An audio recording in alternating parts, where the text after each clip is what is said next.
PART III. SWANN IN LOVE. 5. Greatly to Madame Verdurin's surprise, he never failed them. He would go to meet them, no matter where, at restaurants outside Paris, not that they went there much at first, for the season had not yet begun, and more frequently at the play, in which Madame Verdurin delighted. One evening when they were dining at home, he heard her complain that she had not one of those permits which would save her the trouble of waiting at doors and standing in crowds, and say how useful it would be to them at first nights and gala performances at the opera, and what a nuisance it had been not having one on the day of Gambetta's funeral. Swann never spoke of his distinguished friends, but only of such as might be regarded as detrimental, whom therefore he thought it snobbish and in not very good taste to conceal. While he frequented the Faubourg Saint Germain, he had come to include in the latter class all his friends in the official world of the Third Republic, and so broke in without thinking, "I'll see to that all right. You shall have it in time for the Danichoff revival. I shall be lunching with the Prefect of Police tomorrow, as it happens, at the Élysée." "What's that? The Élysée?" Dr. Cottard roared in a voice of thunder. "Yes, at Monsieur Grévy's," replied Swann, feeling a little awkward at the effect which his announcement had produced. "Are you often taken like that?" the painter asked Cottard with mock seriousness. As a rule, once an explanation had been given, Cottard would say, "Ah, good, good, that's all right then," after which he would show not the least trace of emotion. But this time Swann's last words, instead of the usual calming effect, had that of heating, instantly, to boiling point, his astonishment at the discovery that a man with whom he himself was actually sitting at table, a man who had no official position, no honours or distinction of any sort, was on visiting terms with the head of the state. "What's that you say? Monsieur Grévy? Do you know Monsieur Grévy?" he demanded of Swann, in the stupid and incredulous tone of a constable on duty at the palace, when a stranger has come up and asked to see the President of the Republic. Until, guessing from his words and manner what, as the newspapers say, it is a case of, he assures the poor lunatic that he will be admitted at once, and points the way to the reception ward of the police infirmary.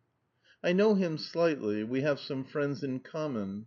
Swann dared not add that one of these friends was the Prince of Wales. "Anyhow, he is very free with his invitations, and, I assure you, his luncheon parties are not the least bit amusing.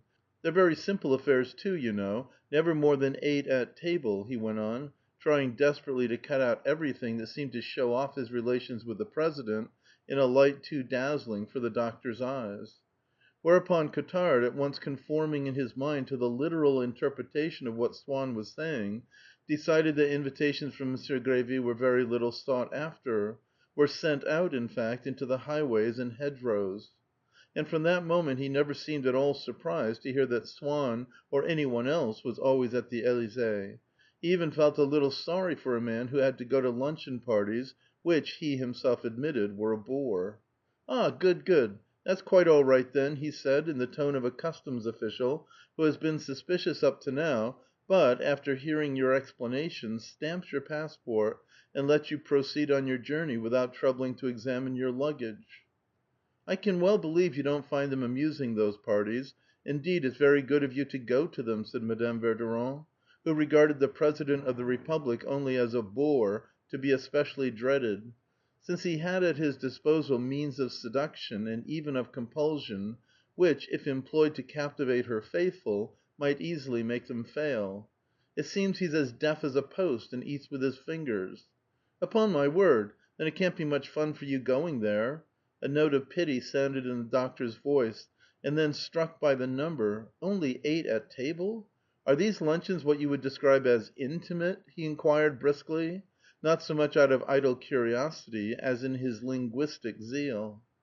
But so great and glorious a figure was the President of the French Republic in the eyes of Dr. Cottard, that neither the modesty of Swann nor the spite of Madame Verdurin could ever wholly efface that first impression, and he never sat down to dinner with the Verdurins without asking anxiously, "Do you think we shall see Monsieur Swann here this evening? He is a personal friend of Monsieur Grévy's. I suppose that means he's what you'd call a gentleman?" He even went to the length of offering Swann a card of invitation to the dental exhibition. "This will let you in and any one you take with you," he explained, "but dogs are not admitted. I'm just warning you, you understand, because some friends of mine went there once who hadn't been told, and there was the devil to pay." As for Monsieur Verdurin, he did not fail to observe the distressing effect upon his wife of the discovery that Swann had influential friends of whom he had never spoken. If no arrangement had been made to go anywhere, it was at the Verdurins' that Swann would find the little nucleus assembled. But he never appeared there except in the evenings, and would hardly ever accept their invitations to dinner in spite of Odette's entreaties. "I could dine with you alone somewhere, if you'd rather," she suggested. "But what about Madame Verdurin?" "Oh, that's quite simple. I need only say that my dress wasn't ready, or that my cab came late. There is always some excuse." "How charming of you!" But Swann said to himself that if he could make Odette feel, by consenting to meet her only after dinner, that there were other pleasures which he preferred to that of her company, then the desire that she felt for his would be all the longer in reaching the point of satiety.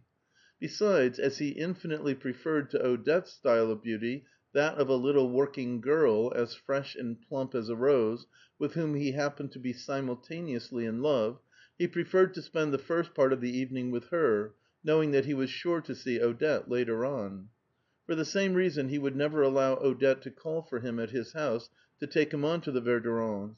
The little girl used to wait not far from his door at a street corner. Rémie, his coachman, knew where to stop. She would jump in beside him and hold him in her arms until the carriage drew up at the Verdurins'. He would enter the drawing room, and there, while Madame Verdurin, pointing to the roses which he had sent her that morning, said, "I am furious with you," and sent him to the place kept for him by the side of Odette, the pianist would play to them, for their two selves and for no one else, that little phrase by Vinteuil, which was, so to speak, the national anthem of their love. He began always with a sustained tremolo from the violin part, which, for several bars, was unaccompanied and filled all the foreground, until suddenly it seemed to be drawn aside, and, just as in those interiors by Peter de Hoogh, where the subject is set back a long way through the narrow framework of a half-open door, infinitely remote, in colour quite different, velvety with the radiance of some intervening light, the little phrase appeared, dancing, pastoral, interpolated, episodic, belonging to another world. It passed with simple and immortal movements, scattering on every side the bounties of its grace, smiling ineffably still. But Swann thought that he could now discern in it some disenchantment. It seemed to be aware how vain, how hollow was the happiness to which it showed the way. In its airy grace there was indeed something definitely achieved and complete in itself, like the mood of philosophic detachment which follows an outburst of vain regret. But little did that matter to him. He looked upon the sonata less in its own light, as what it might express, had, in fact, expressed to a certain musician, ignorant that any Swann or Odette anywhere in the world existed, when he composed it, and would express to all those who should hear it played in centuries to come, than as a pledge, a token of his love, which made even the Verdurins and their little pianist think of Odette, and at the same time of himself, which bound her to him by a lasting tie. And at that point he had, whimsically entreated by Odette, abandoned the idea of getting some professional to play over to him the whole sonata, of which he still knew no more than this one passage. "Why do you want the rest?" she had asked him. "Our little bit, that's all we need." He went farther. Agonized by the reflection, at the moment when it passed by him, so near and yet so infinitely remote, that while it was addressed to their ears it knew them not, he would regret almost that it had a meaning of its own, an intrinsic and unalterable beauty, foreign to themselves, just as in the jewels given to us, or even in the letters written to us by a woman with whom we are in love, we find fault with the water of a stone, or with the words of a sentence, because they are not fashioned exclusively from the spirit of a fleeting intimacy, and of a lass unparalleled. It would happen, as often as not, that he had stayed so long outside with his little girl before going to the Verdurins', that, as soon as the little phrase had been rendered by the pianist, Swann would discover that it was almost time for Odette to go home. He used to take her back as far as the door of her little house in the Rue La Pérouse, behind the Arc de Triomphe, and it was perhaps on this account, and so as not to demand the monopoly of her favors, that he sacrificed the pleasure, not so essential to his well being, of seeing her earlier in the evening, of arriving with her at the Verdurins', to the exercise of this other privilege for which she was grateful, of their leaving together, a privilege which he valued all the more because, thanks to it, he had the feeling that no one else would see her, no one would thrust himself between them, no one could prevent him from remaining with her in spirit after he had left her for the night. And so, night after night, she would be taken home in Swann's carriage. And one night, after she had got down, and while he stood at the gate and murmured, "Till to morrow, then?" she turned impulsively from him, plucked the last lingering chrysanthemum in the tiny garden which flanked the pathway from the street to her house, and as he went back to his carriage, thrust it into his hand.